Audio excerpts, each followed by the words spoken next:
Una de las características de los pacientes que tienen demencia es justamente que son muy ancianos. Y las pacientes que son muy mayores o tienen mucha edad se caracterizan también por tener múltiples enfermedades. Eso hace que el enfoque y el tratamiento de las personas con demencia y con otras enfermedades tenga una particularidad que no la tendrían si no tuviese esta enfermedad.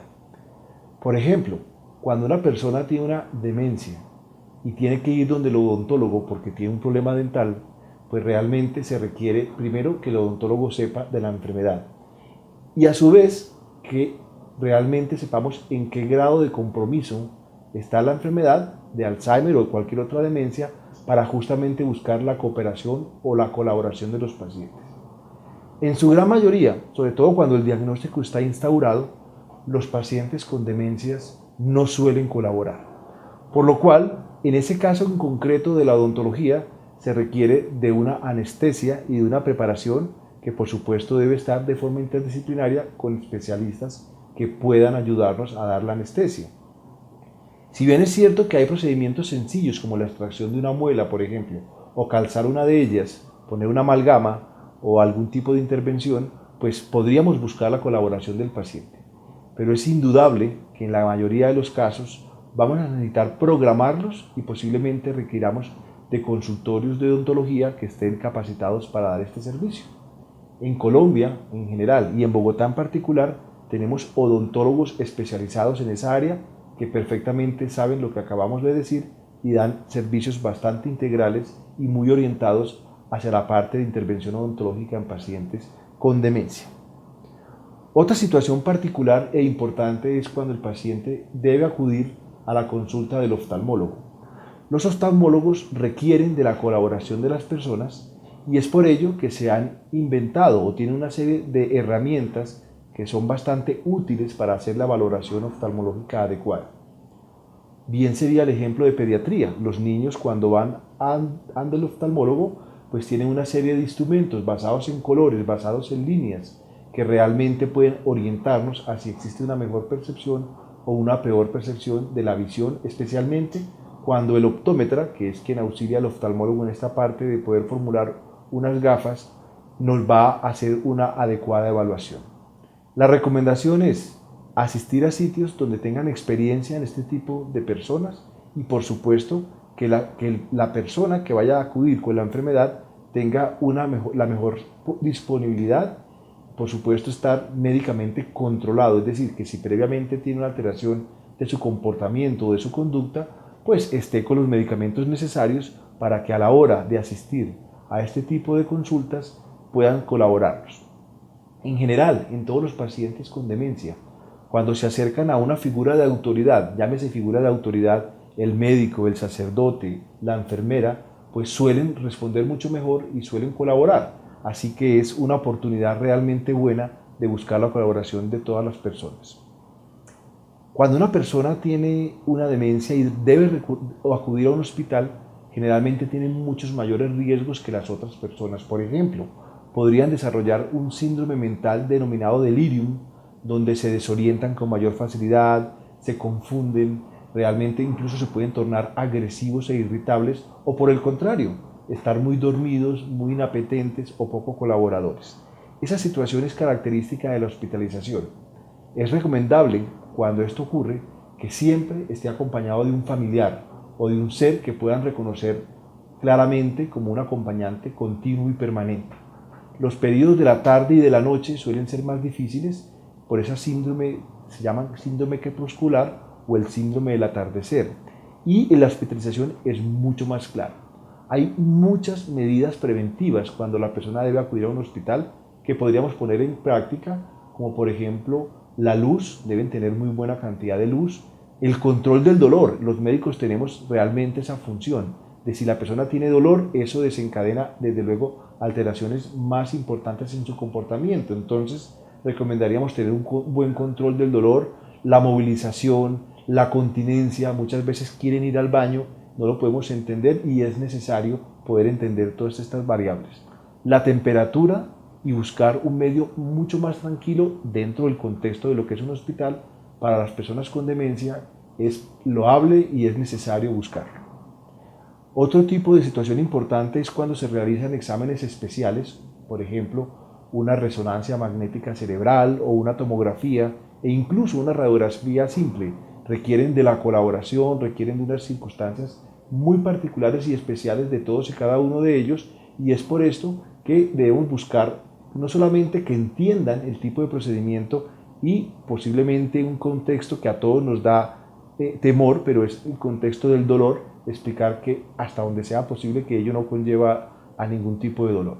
Muchas veces, y sobre todo a nivel hospitalario, se requiere de la coordinación nuevamente con el anestesiólogo para que ellos nos puedan ayudar, dado que en algunos procedimientos se requiere que el paciente esté completamente quieto y eso solo se puede lograr bajo anestesia, ya sea regional o ya sea general. Regional se refiere a no dormirse del todo y general, pues cuando hay que dormirlo del todo, que bajo el soporte de un especialista el riesgo es absolutamente mínimo.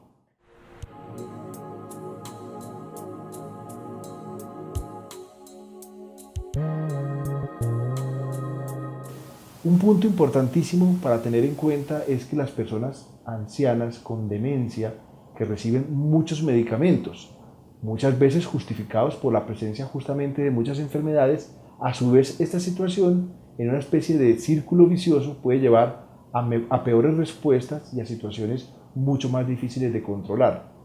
La polimedicación se define cuando se toman más de 4 medicamentos en un día.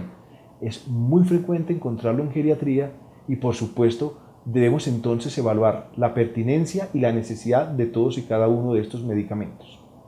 Se han hecho estudios donde personas que consumen más de 4 medicamentos, los efectos secundarios son mucho mayores, es mucho más difícil y también en esos mismos estudios se ha encontrado que muchas veces esos medicamentos son mal formulados o son medicamentos innecesarios o posiblemente no han entendido muy bien la duración de los mismos y los tienen de por vida. Así que podríamos resumir que existen realmente 3 tipos de medicamentos en los cuales podríamos, digamos, favorecer a cualquier persona y en este caso a los adultos mayores. Primero, los medicamentos que son absolutamente necesarios para poder vivir y para poder estar en un funcionamiento normal. El mejor ejemplo de esos medicamentos es la insulina. Las personas diabéticas que requieren de insulina, pues se les debe administrar la insulina para poder vivir. Ese es el grupo 1 o el grupo A de los medicamentos necesarios para vivir. Por favor, mantengamos estos medicamentos porque realmente son necesarios. Pero existen los medicamentos del segundo grupo o el grupo B. Esos medicamentos son medicamentos que podrían tener algún beneficio, pero durante un periodo de tiempo limitado y posiblemente no sean necesarios de por vida. Un buen ejemplo serían los medicamentos contra el dolor. Si una persona tiene un día un dolor de cabeza y se le da, por ejemplo, un acetaminofén, pues es bueno que lo sepan que solamente lo necesita durante ese periodo. Pero desde luego esos medicamentos no son necesarios para la vida de la persona, a diferencia de los del grupo 1 o tipo A. Si estos medicamentos se podrían perfectamente prescindir de ellos, sobre todo cuando ya no están cumpliendo su función. Y el tercer grupo, que es el que más me interesa que tengamos cuidado, son los medicamentos que son innecesarios y se prescriben de una manera absolutamente libre. No solamente los prescribe el médico, sino también el vecino, la amiga, el amigo, las personas que parecen que tuvieron alguna experiencia o que simplemente lo ven en algún medio de comunicación, ya sea la televisión o la radio. Estos medicamentos desafortunadamente son los más frecuentes y son los que constantemente están autoformulándose o automedicándose. Fuera de que no tienen ningún beneficio, muchos de ellos tienen efectos secundarios indeseables, así que es recomendable para todos que revisemos qué tipos de medicamentos son y cuando los medicamentos son del tipo 2 o segundo, replantearnos si realmente los deben seguir tomando y cuando son del tipo 3, es decir, medicamentos innecesarios, suprimirlos porque desde luego son bastante nocivos para la salud de cada uno de ellos.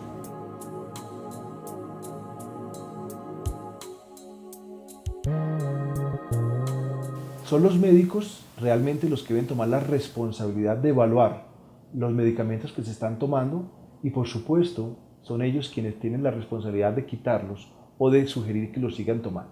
Una buena estrategia para este tipo de conductas es pedirle a la familia o a los cuidadores que lleven en una bolsa toda la medicación que tienen y que de lo que consideren ellos que son medicamentos o no son medicamentos. Por ejemplo, El ginkgo biloba, por decir algún medicamento al azar, es un medicamento de esa tercera categoría que realmente son innecesarios, pero pueden producir hemorragia cerebral. Es decir, hay personas que por tomar ginkgo biloba pueden tener un efecto indeseable. Si definitivamente la medicación no tiene ningún beneficio, en ese caso hay que retirarla. Así como eso, ocurren ejemplos de medicamentos absolutamente nocivos. Por ejemplo, la famosa metrocoplamida o el placebo. ¿Sí? Es un medicamento que produce delirium, Parkinson, depresión en personas que lo están tomando por más de 3 meses. Es decir, además es absolutamente innecesario muchas veces y son medicamentos absolutamente nocivos. Y podríamos seguir diciendo una lista enorme de medicamentos que solo producen efectos secundarios y ningún tipo de beneficios.